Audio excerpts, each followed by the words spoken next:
We had, I think it was like 4 people that were shot. And I had a couple of guys mention, oh man, let's go have some spaghetti. We went over to the Italian restaurant and we ate spaghetti. Yeah. So is that what you're talking about? Yeah, I mean, is that normal? No, I mean, whatever that word normal means, right?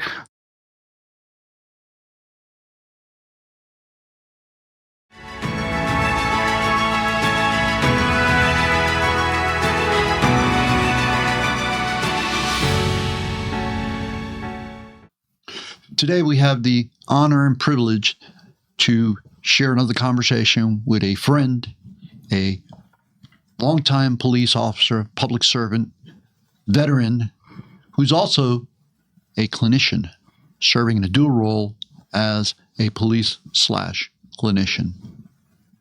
Welcome, Milton Montes. How are you, brother? I'm doing great. Thank you for having me on the show again. It's my honor to be here. Normalizing the abnormal. Milton, let's get into it. Okay. Yeah, it's a very atypical type of environment that we live in. So it's an atypical type of way we have with coping things, in my opinion, right?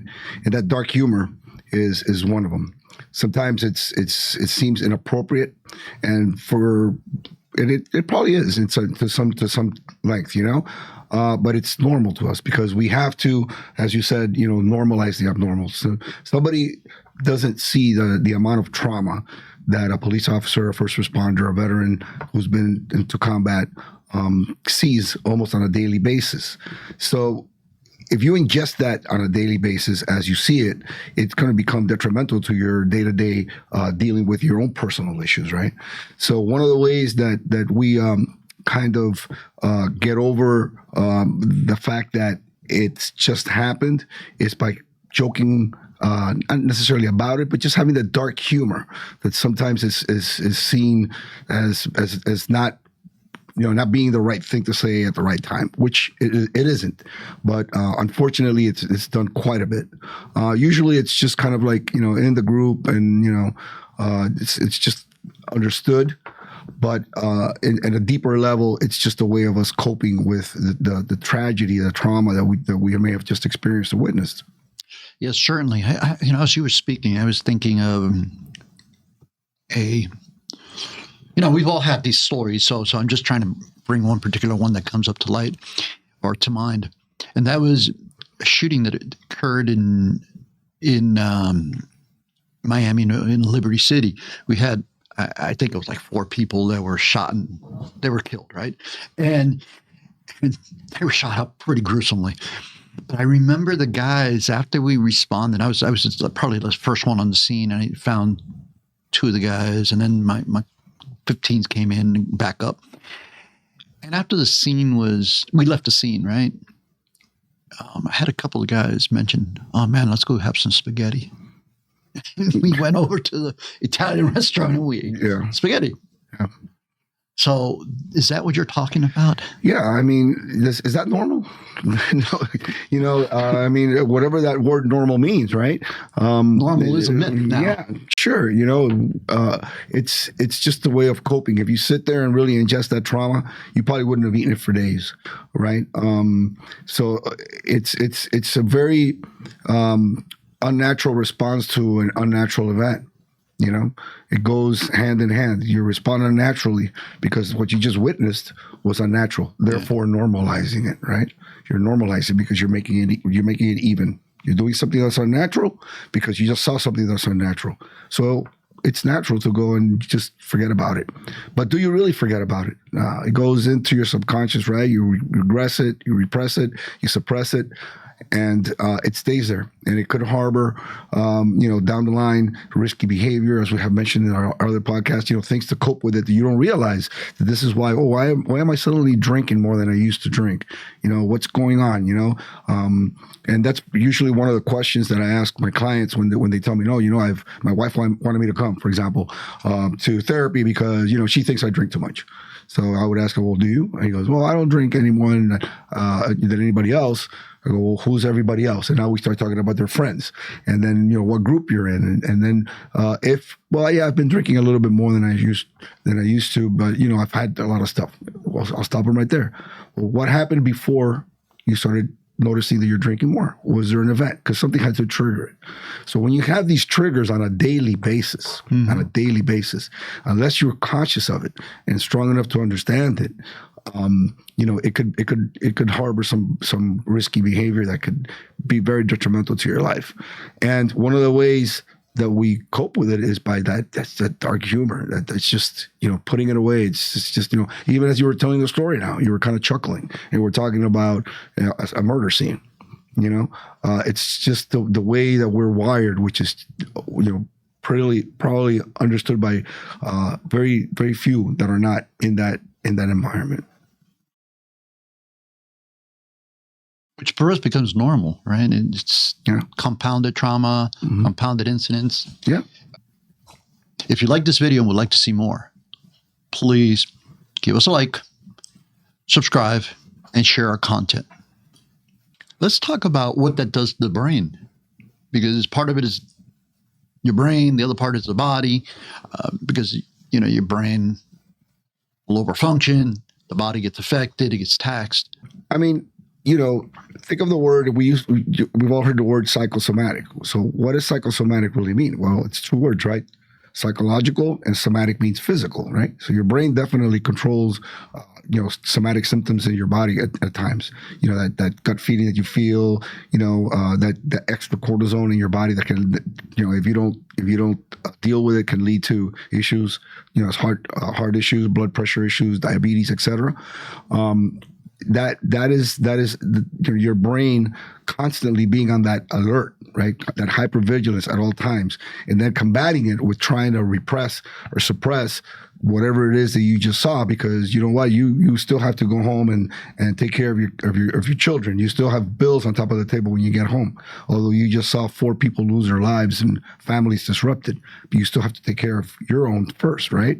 And that is a conflict, a human conflict, saying, why am I not more empathetic towards what I just saw? Why? And it's a human conflict, and your brain is challenging you to understand that, which is something that it's not, again, to use that word, normal, to have to deal with this constantly. So we develop that sense of, it doesn't really bother me, it's just another day at the office. But wow, what a day at the office that is, As you're speaking, I'm thinking of terms like neuroplasticity. We're creating neuroplasticity. We're creating change, rewiring of the brain, if you will, to accept the abnormal. Right. Deal with it. Correct. But at what cost does that come? Well, it comes at a big cost, right? Again, somatic issues, health issues, issues in your relationships, right? You become less tolerant of things that you feel should be your way or the highway, because basically when you're in a position of authority like that, and everybody who's in law enforcement, first responders, military, we're all in a position of authority. It doesn't matter what rank you are. You're telling someone what to do at some point during the day, or they're asking you what to do at some point during the day. So you're in control of someone else's destiny at some point during the day, almost on a daily basis. So to have someone challenge your authority becomes a little bit, you take it personal, right? For lack of better words, right? You take it personal. It's like, how dare you not, have my dinner ready when I get home after I just worked 12 hours? Well, maybe there was other stuff going on when we just go out for dinner, and that separation between what you do and who you are is so important in law enforcement and first responders and military. You're not officer so-and-so, you're not sergeant so-and-so, you're not lieutenant so-and-so. You are, Tony, Milton, Robert. That's who you are. That is what you do. But if you bring what you do home, and then it becomes who you are at home as well. And that's not going to go very well with your partner. Yeah, we had that conversation before, the identity, if you will, right? And so much so that, and I'm sure people in the civilian world experience this, that once you're done with a career, you have a hard time breaking away from that career. Let me bring something up here. Culture, right? We talk about it and we often refer to it. That's our culture. This dark sense of humor, or putting up with, or being okay with what would sicken other people. But I was thinking, And I ask you this, is our culture,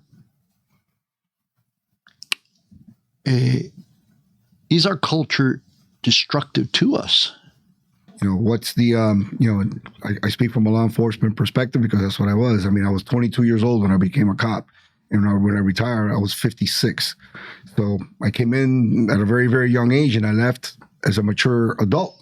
So my entire life, all those developmental processes that go through a person's lifespan, I spent them in uniform in a police department.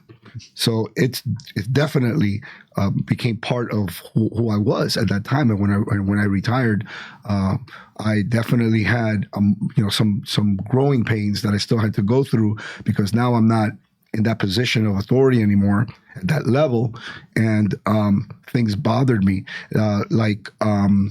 For example, when I retired, a hurricane hit, and I was sitting at home, and I'm going, I can't just sit here. I can't just. And it was driving me crazy. So I felt like I needed to do something, right? I needed to do something rather than just take care of my house and that's it. So I had my mom living with me. So I went to her house that was completely sealed and everything, and I just slept in the car with a weapon just to resecure the house, and that made me feel better. It's a mission. Yeah, and until you break away from that mindset that no, you don't have to do that anymore. You have other responsibilities now that the things that you accomplished are helping you now be able to not have to do that anymore. But it just becomes ingrained in you. So yes, it could definitely be detrimental. I think that that time that you spend once you leave your career as a first responder, military, or in general, you need to take a little bit of time to kind of refine who you really are. Who is Robert? Who is Robert? Robert's not that commander anymore. Who is Robert, though? I mean, what is Robert like? So in my office at the station, I have a to-do list, right? It's a whiteboard. I have a to-do list. And I always, when the guys come in, I always, they talk to me a little bit, and I tell them, listen, compartmentalize your life, prioritize what's important to you, and make a list. It's important. It sounds kind of like fundamental, but it really works if you do it, right? And then you kind of check things off as you go along. I want you to see my list. So I bring them in, and the first thing on that list is be happy. Number one on that list is be happy. And then you have two, do reports and whatever else is on there. But number one on that list is be happy. I tell them, number one never changes. Number one never changes. 2, 3, 4, 5, 6 change all the time. But that number one never changes. You have to define what is happiness to you. What makes you happy? What keeps you from being happy? And deal with that. Because that number one should never change. That should be the priority in your life. The elusive happiness, search for happiness. Yeah. Some people never find it. Yeah, but it's there. It's available. It's available. And if you really reflect back as to what were the happiest times in your life, I guarantee you that more people than not, it was when there was just a simple life. Whatever simple life may be to them, they may have grown up in a home where, an affluent home, but still it was simple, right? Responsibilities were minimal. The love, there's that big word, right? That love was available at all times, right? And that's just basic needs, simple, food and shelter, safety and security. That's your basic needs. If you have food, you have shelter, you have safety, and you have security, everything else is gravy. Icing on the cake. You want to drive a nice car? You deserve it. Absolutely. Do you need it? No. Do you need food? Yes. Do you need shelter? Yes. Do you need safety and security? Absolutely. Everything else, if you have that, you're a winner. It doesn't matter at what level. If you have food and shelter, safety and security, you are on top of the game. Better than many, many poor souls on this earth. I'm so glad that you're working now in the police community again, but with your licensing of being a clinician. We talked a little bit about it offline. We mentioned about, police officers going to shootings or critical incidents and then just saying, it's okay, I'm okay. Mm-hmm. Talk to the people out there that are going through this, that are experiencing, those high liability incidents, or we're in high stakes leadership roles. Very, very challenging. Mm-hmm. Talk to them, please. Tell them how to better deal with what they think they're normalizing. Absolutely. I mean, to be diagnosed with PTSD, you have to experience these symptoms for a month, per the criteria, right? So what does that say? That says that everybody's going to kind of react, to this trauma, and sort of like a same, different per individual, but kind of, very, very relative, right? Especially if you're, in our type of line of work, right? Like, well, I had to do what I had to do. Then you have your friends around you say like, good job, way to go. That person deserved it, all this kind of stuff. But if you take a step back, now you're home by yourself in your own head, and you're like, you start thinking about the person, the other person, right? And then that human quality of empathy starts to come in. What caused this person to be this way? This guy didn't wake up in the morning and decide that this was going to be it, and if they did, something had to have led to that. Something had to have led to that. What kind of intervention could have taken place? All these things starts to kind of like eat at you, and then you start to second guess yourself. Did I do the right thing? And then that's what can start leading to, invasive thoughts, intrusive thoughts, hypervigilance, drinking disorders, whatever, because you're just trying to cope with it, right? So yeah, it's very specific to individuals that experience this type of thing, like you said, shooting, or the possibility of, right? Yeah. Because you don't necessarily have to be involved. You can go your entire career without being involved in a shooting. But the availability is there. You're putting yourself in harm's way on a daily basis. It can happen. So you go out with that mindset, right? Officer safety, all the officer survival stuff that we do, it's all geared towards it can happen, so be ready for it. So when it does happen, you're like, you have that, and it just happened. Wait a minute, I know what to do. I got to rope off the scene. I got to do this. I got to make sure that I don't speak to anyone until I give a formal statement and all that kind of stuff. But what they don't teach you is, what about you? What about your feelings? When those little intrusive thoughts start to come in, how are you going to deal with that? Are you going to go to the bar with your friends and just kind of like laugh it off with that dark humor? Mm-hmm. Or are you going to really take a look at it and go, this can come back to bite me 10 years from now when I'm out of here and I have nothing to do but to think about all the things that happened to me in my career? So yeah, it's quite, I think it's a very rewarding field. I loved my career. I love my career now. But I think we're going in the right direction, incorporating mental health into into the environment, because it's so essential and it's so stigmatized, right? So stigmatized. But what I've noticed is that if you approach a lot of officers in the right way, their main thing is confidentiality. If you can ensure confidentiality, they're willing to get the help, because everybody needs somebody at some point in time. We're not superhuman. We're just human beings asked to do superhuman things. Yeah, we address physical injuries. Why not address brain injuries? Sure. Or emotional injuries.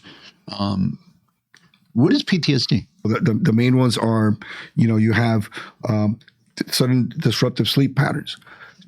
Triggers that cause you to have anxiety, depression, isolation, sudden isolation,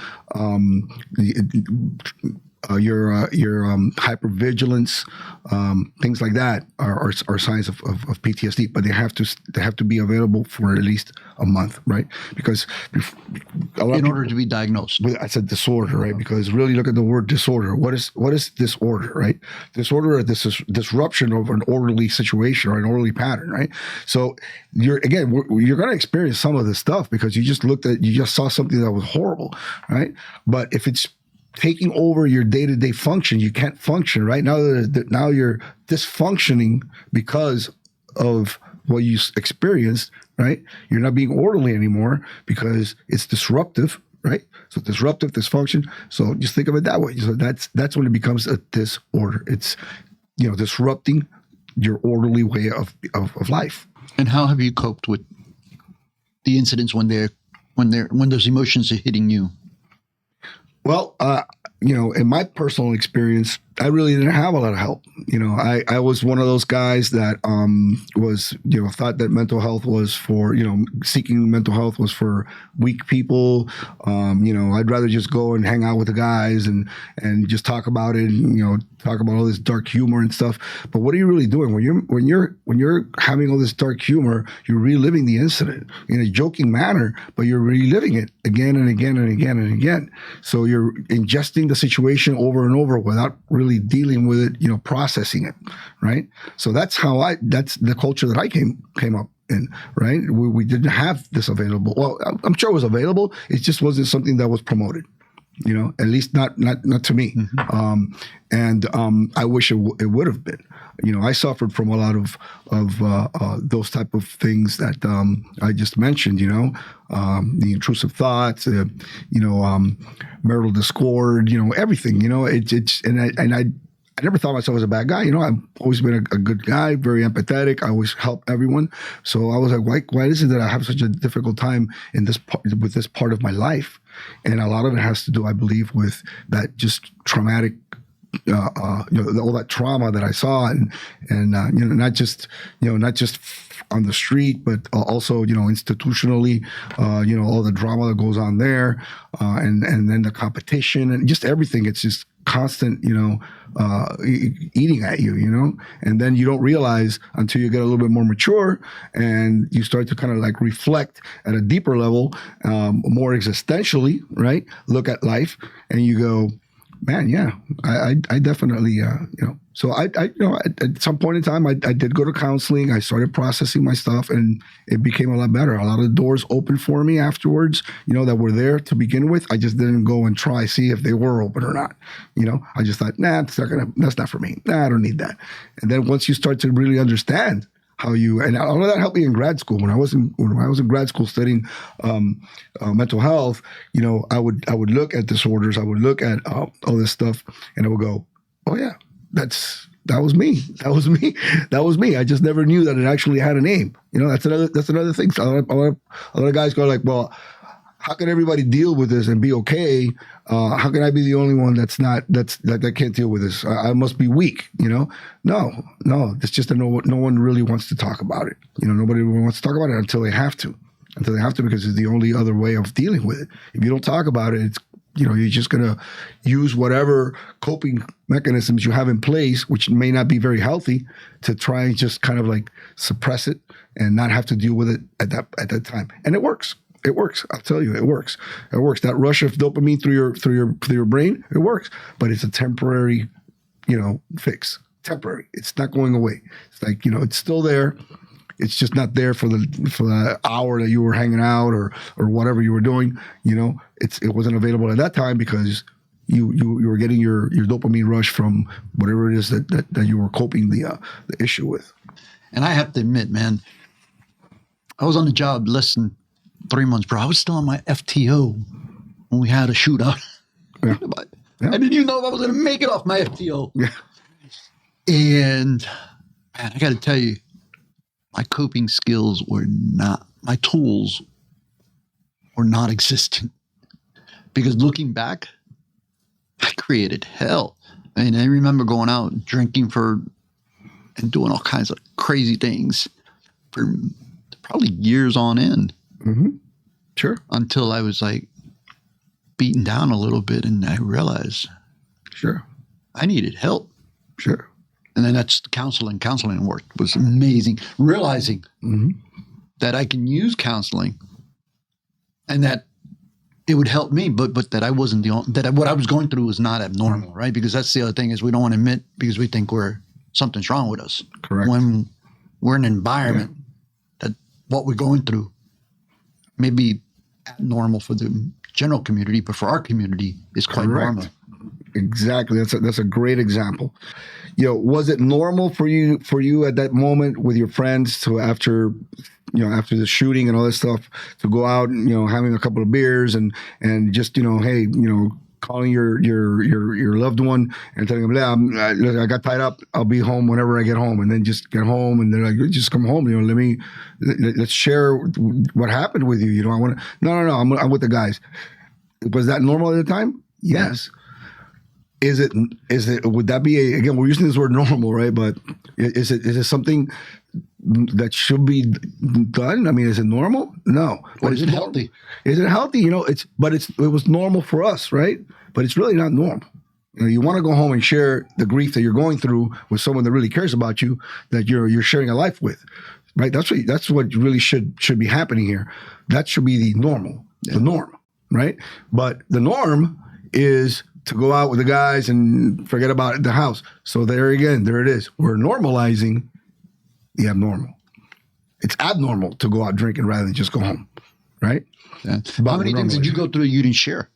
Absolutely. Because I did that incident I was just telling you, it took me a long time to even share with anybody other than my people I worked with. Sure. Yeah. I mean, I had many cathartic moments when I was going through counseling, where I would just suddenly in the middle of counseling, I would just break down and start crying. I'm like, what the heck is wrong with me? And, and then my therapist would tell me, no, you're having a cathartic moment. This was in there. It's just now coming out because you're taking responsibility for it. Sometimes it's hard to take responsibility for one's actions, right? And it's necessary. When you're right, you're right. But when you're wrong, man, it's you need to understand it and apologize to the people that you've hurt if you can, but at least make the attempt, right? And that's very healing for both parties. You may not ever talk to the person again as long as you live, but at least they know that you truly feel you truly repent for the things that you put them through. Yeah. And it's important, and it's going to hurt you. It's going to hurt you to do that, and you may be crying, as a man, as an alpha male, right? We don't do that, right? We don't cry. Oh yeah, we cry, and it's healthy to do it, because it's a release of emotions. And if you don't release it that way, you're going to release it in some other way that may not be very healthy. For sure. Man, what a conversation, bro. Yeah. What a conversation, taking me down some paths here. Yeah. And it's funny because, you're talking about your incident. My first day as FTO as well, City of Miami, I had a great FTO. He passed away, rest in peace. We were leaving roll call. As you recall, back then our tools were like the PR-24, and back then you had to take everything, your 8-point hat, everything to roll call, right? Especially if you're a rookie. So I'm over there fumbling around with all this stuff. Got my 8-point hat on, my PR-24. I'm following my trainer to the car, and as soon as we get in the car, he's talking to me about how to get on the radio, how to check in service, and all this kind of stuff. So as soon as I do that, 3-tone goes out.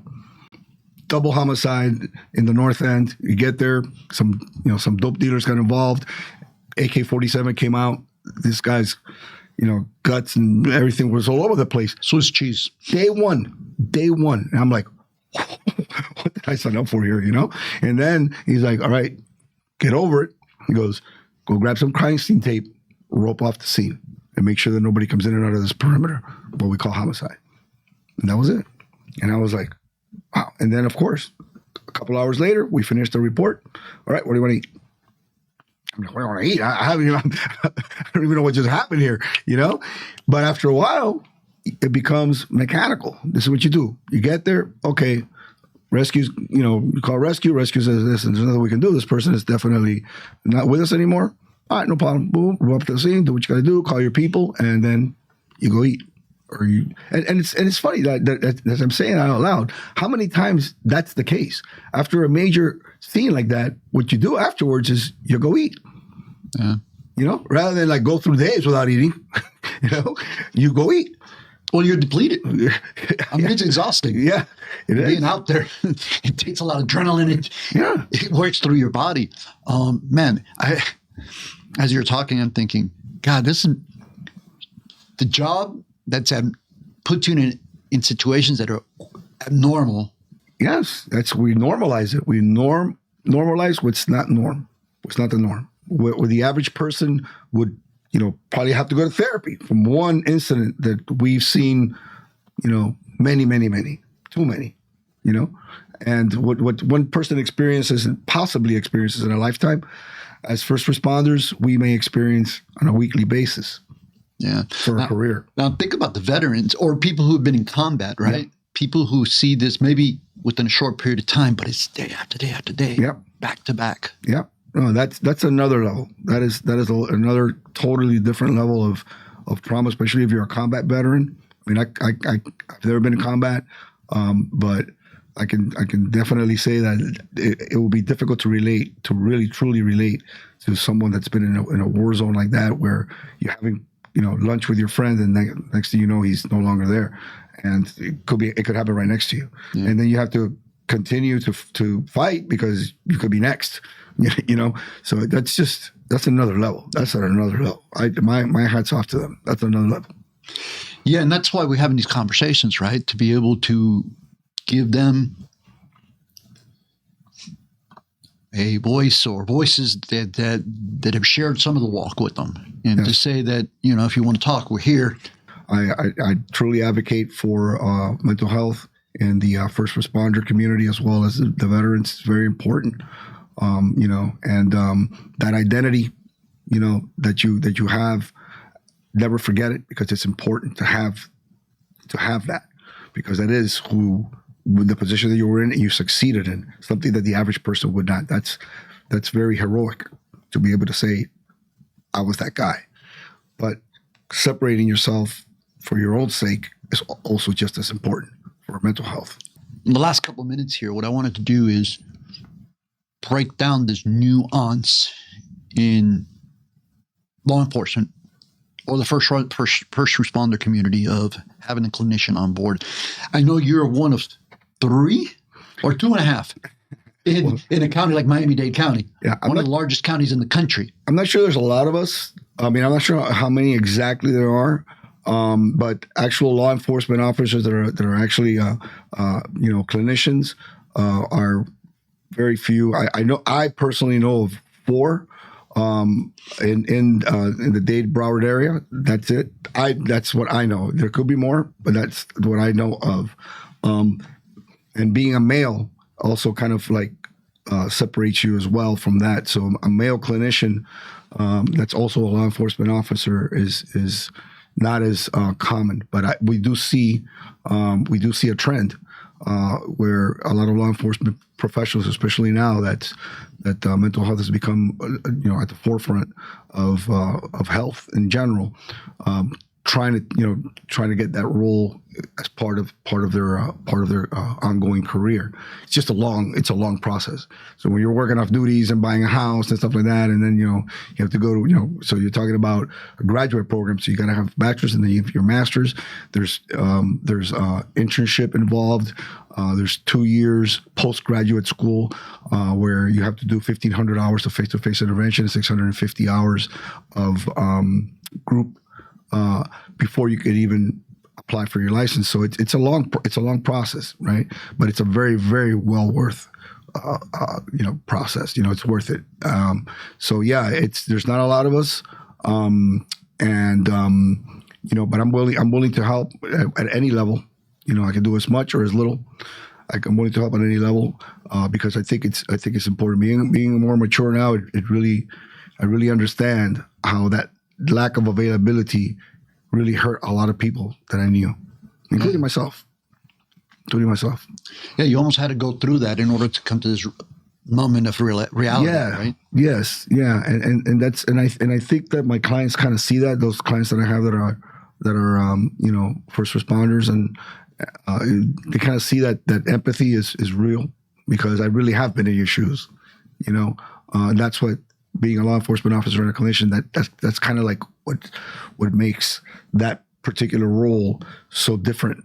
There's plenty of good clinicians out there, don't get me wrong, great, fabulous clinicians, but we're talking about this particular type of clinician, and that's what kind of like separates a little bit, from the other resources that are available. Yeah, and when you're looking for someone to see, if you will, right, a clinician, you should be comfortable with that person, right? That you should be able to relate to that person, right? And that is something that I know that there are a lot of healthcare providers out there, a lot of providers out there that offer service, counseling service, therapy for people in these communities. But what they lack in is the experience, relating to the person, because they've been there. Like you just said, you walked in those shoes. Can you give them some pointers as to what to look out for when you're looking for somebody to provide you help? Well, it's important before you engage in a formal therapeutic alliance with a clinician. You do like a 10-minute kind of like consultation, which is free of charge, and then even after that, after your first session, if you don't see that you can be genuine, that's the operative word, right? I mean, you're not going to building rapport doesn't happen from 1 minute to the next, and that's the foundation of any psychotherapeutic alliance, right? But if after 1 or 2 sessions or whatever, you just don't feel like you can be genuine, with your issues, because if you're not genuine and open, it'll take time, and the more you dig, the more it comes up. But if you don't feel like this is not a good fit, then go look, keep looking. Don't get discouraged. Everybody's not a good fit for each other. That's why we have that check-in, that little consultation to see. And I've had the experience where people have, sometimes I'm not like, listen, my competency level is not at that not there for what you need to, but for what you need, and then you can either refer them out if you have other people that you think that they might have a good relationship with, or they just keep looking until you find that one person. You go, okay, this is it. This is the one.